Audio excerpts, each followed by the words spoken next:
prøver så en lidt større skorpion.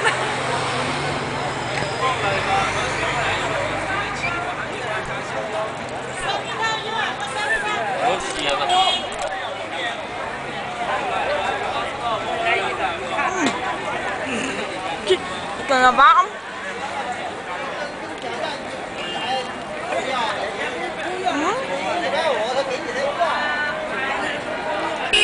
Det er ikke fordi den smager dårligt, men den knaser virkelig meget.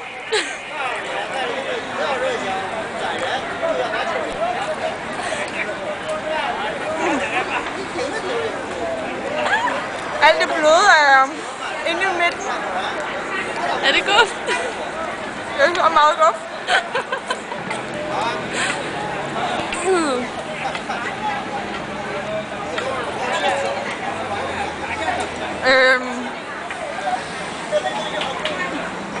Man kan ikke. Det er svært at få ned.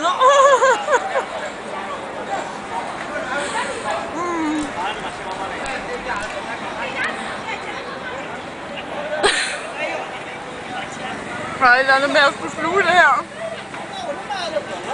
Jeg tror, det der er værst, er, at den sådan er meget crispy og meget svært at tygge. Der har en masse skarpe ting ind i min mund.